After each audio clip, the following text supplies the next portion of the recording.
You are not down on my list of eligible young men. However, I'm quite ready to enter your name should your answers be what a really affectionate mother requires. Do you smoke? Well, yes, I must admit I smoke. I'm glad to hear it. A man should always have an occupation of some kind. There are far too many idle men in London as it is.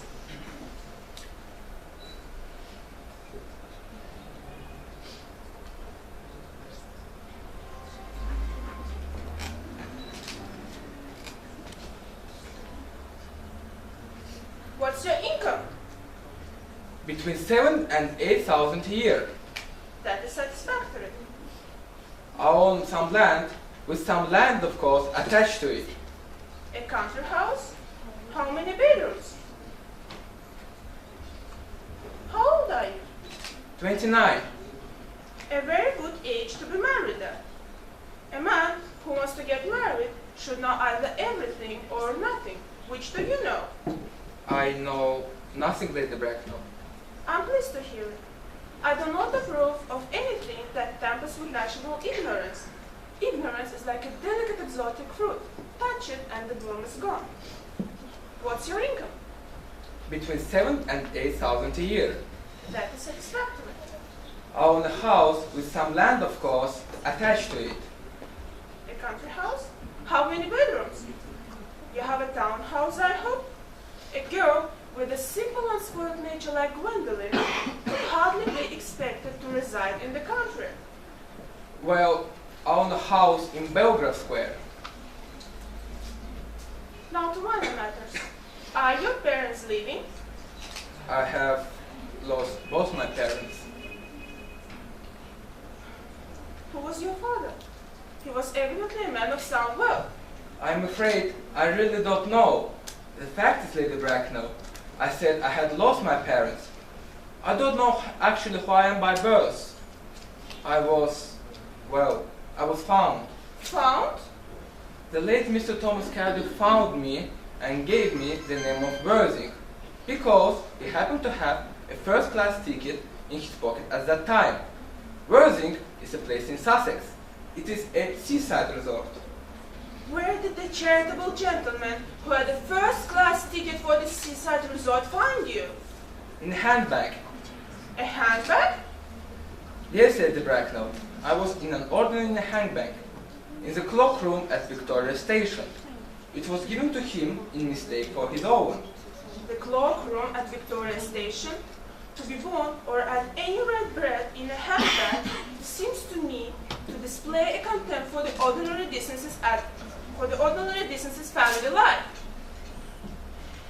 May I ask you then what you would advise me to do? I would hardly say that I would do anything in the world to ensure Gwendolyn's happiness. I would strongly advise you, Mr. Worthing, to try and acquire some relations as soon as possible, and to make a definite effort to produce at any rate one parent of either sex before the season is quite over. Well, I don't see how I could possibly manage to do that. Good morning, Mr. Worthing. Good morning.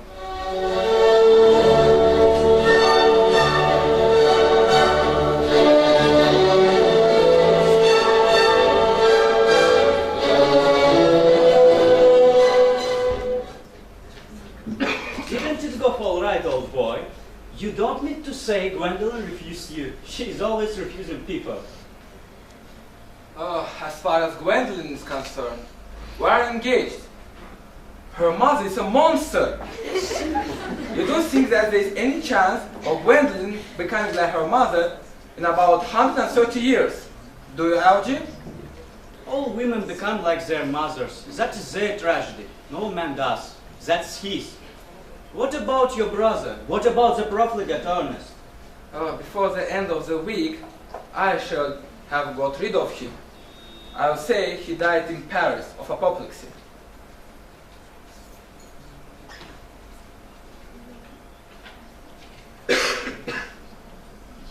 But I thought you think Miss Cardew was a little too much interested in your poor brother Earnest. Won't she feel his loss a good deal? Oh, that's all right. Cecily is not a silly romantic girl, I'm glad to say. I would rather like to see Cecily. Oh, I will take very good care you never do. Cecily is excessively pretty and she's only just 18. Have you told Gwendolyn yet that you have an excessively pretty whore who is only just 18? Oh, one doesn't blur these things out to people. Cecily and Gwendolyn are perfectly certain to be great friends. I bet you that they are calling each other sisters.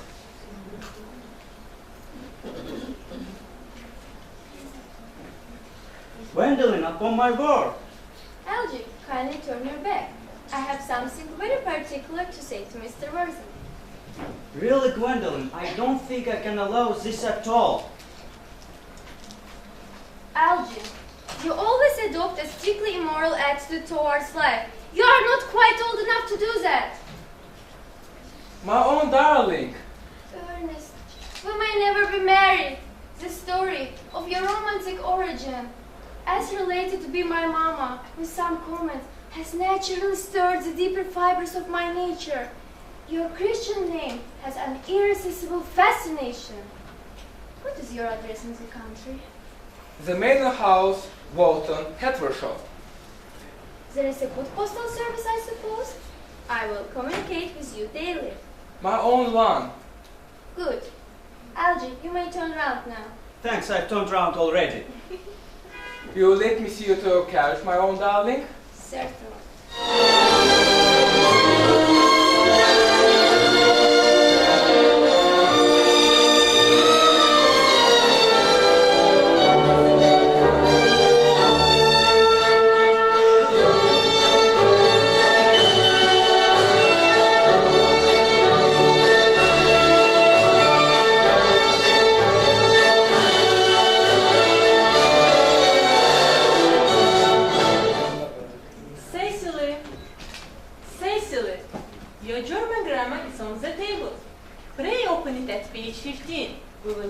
Yesterday's lesson.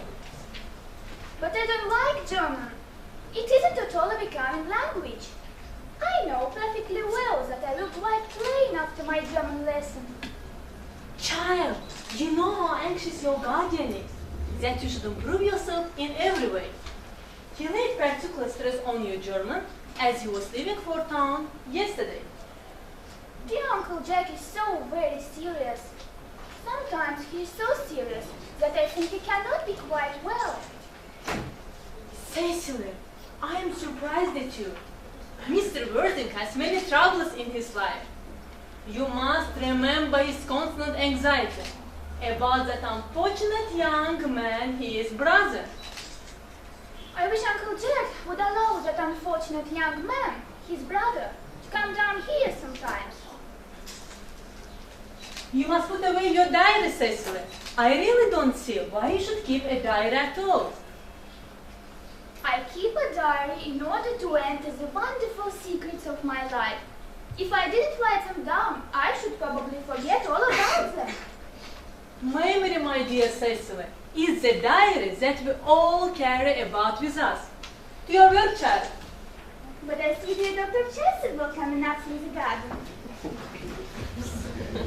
Dr. Chasuble, this is indeed a pleasure. And how are we this morning, Miss Prism? You are right as well? Miss Prism has just been complaining of a slight headache. I think it would do her so much good to have a short stroll with you in the park, Dr. Chasuble.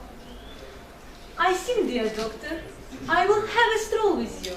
I find I have a headache after all, and the walk might do it good.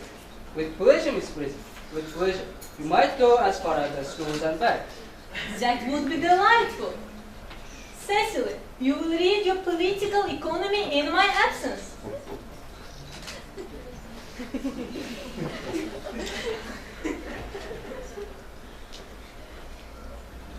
Horrid political economy. Horrid geography. Horrid German.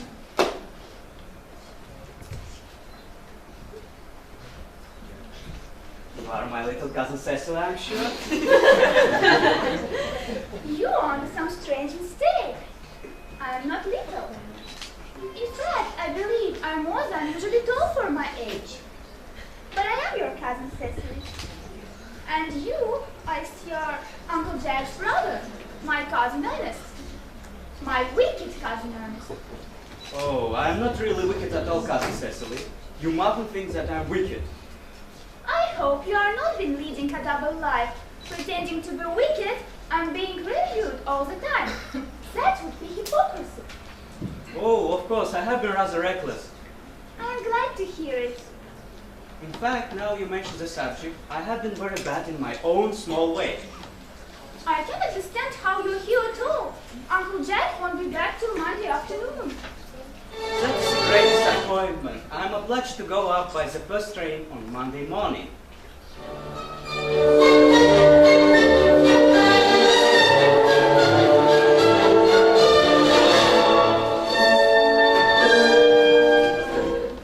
Mr. Worthing, Mr. Worthing, this seems to me a blessing.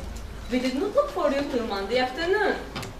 my brother, More shame for that and extravagance?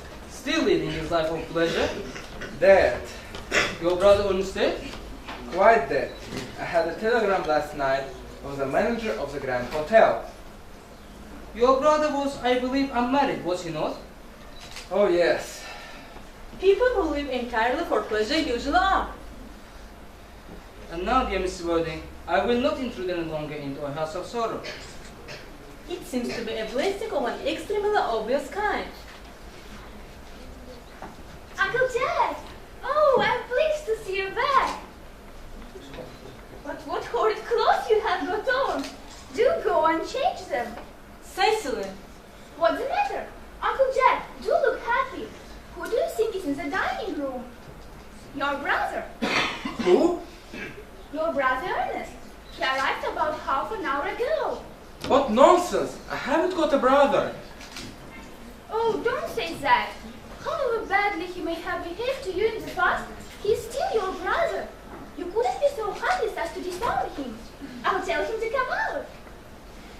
My brother in the dining room? I don't know what it all means. I think it's perfectly absurd. God heavens! Brother John, I have come down from town to tell you that I'm very sorry for all the trouble I have given you, and that I intend to lead a better life in the future. Uncle Jack, you are not going to refuse your own brother's hand. Nothing will induce me to take his hand. Uncle Jack, do be nice. There is some good in everyone. Well, I wouldn't have him talk to about anything else. It's quite enough. Of course, I admit that the faults were all on my side, but I must say I think Brother John's coldness to me is very painful. I expected a more enthusiastic welcome, especially considering it's the first time I have come here. Uncle Jack, if you don't shake hands with Earnest, I will never forgive you. Never forgive me? Never, never, never. Well, this is the last time I shall ever do it. It's pleasant, is it not, to see so perfect a reconciliation? I think we might leave the two brothers together. Cecily, you will come with us. Certainly, Miss Prism. My little task of reconciliation is over. You have done a beautiful action today, dear child. We must not be premature in our judgments. I feel very happy.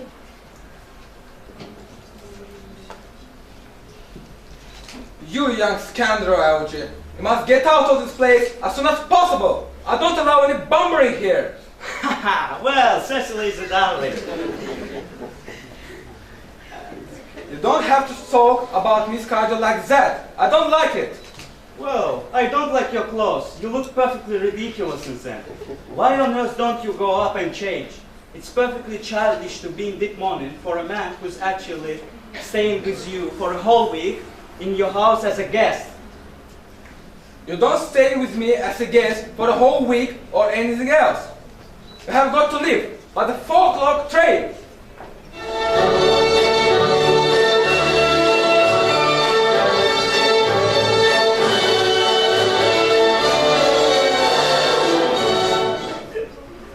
But I think it has been a great success. I'm in love with Cecily. And That is everything. But I must see her before I go and make arrangements for another Bunbury. Oh, there she is. Oh, I merely came back to water the flowers. I saw you were with Uncle Jack. She's going to send me away. Then have we got to part? I'm afraid so. It is a very painful parting. It's always painful to part from people who one has known for a very brief space of time. Thank you.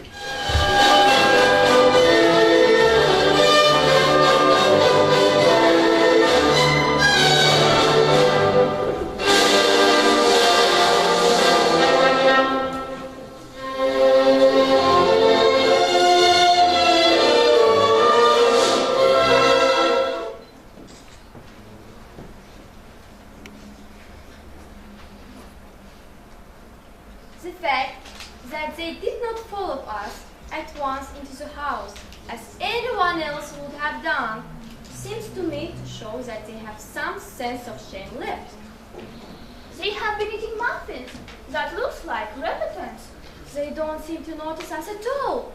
Could we cough? But I haven't got a cough. They're looking at us. What effrontery! They're approaching. That's very forward of them. Let us preserve a dignified silence. Certainly. It's the only thing to do now. But we will not be the first to speak. Certainly not.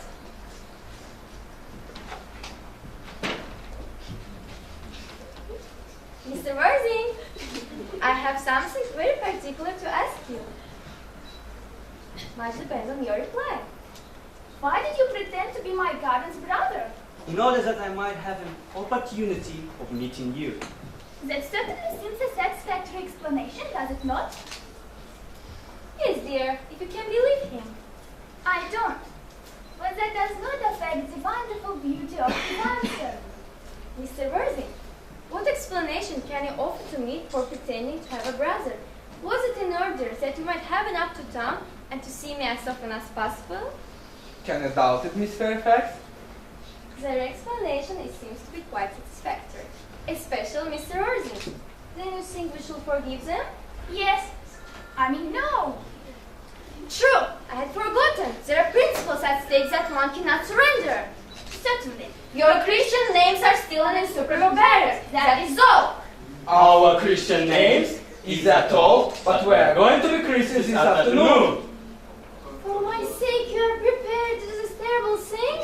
I am. To please me, you are ready to face this fearful ordeal? I am. Darling.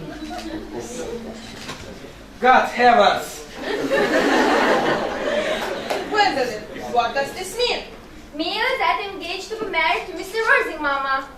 Come here. Sit down. Sit down immediately. But of course, you will clearly understand that all communication between yourself and my daughter must cease immediately from this moment. On this point, as indeed on all points, I am firm. I'm engaged to be married to Gwendolyn, Lady Bracknell. You are nothing of the kind, sir. As regards Algernon, Yes, Aunt Augusta? may I ask if it is in this house that your invalid friend Mr. Bunbury resides? Oh no, Bunbury is dead. Dead? When did Mr. Bunbury die? His death must have been extremely sudden. Oh, poor Bunbury died this afternoon. I'm glad, however, that he made up his mind at last and acted under proper medical advice. And now, as we finally got rid of this Mr. Bunbury, may I ask Mr. Worthing, who is that young person whose hand my nephew Algernon is now holding, in what seems to me a very unnecessary manner? That lady is Miss Cecily Cardew, my ward. I'm engaged to be married to Cecily, Aunt Augusta. I beg your pardon? Miss Cardew is the granddaughter of the late Mr. Thomas Cardew. That sounds not unsatisfactory. The time approaches for our departure. Gwendolyn, come here. Certainly. As a matter of form, Mr. Worthing, may I ask if Miss Cardew has any little fortune? Oh, about 130,000 pounds in the funds. That is all. Goodbye, Lady Bracknell. So pleased to have seen you. A moment, Mr. Worthing. 130,000 pounds. And in the funds. Miss Cardew seems to me a most attractive young lady, now that I look at her. Kindly turn round, sweet child. No, the side view is what I want. Yes, quite as I expected. The chin a little high, dear. Style largely depends on the way the chin is worn. There are one very high, just a present. Algernon? Yes, Aunt Augusta? There are distinct social possibilities in Miss Cardew's profile. Cecily is the sweetest, dearest, prettiest girl in the whole world.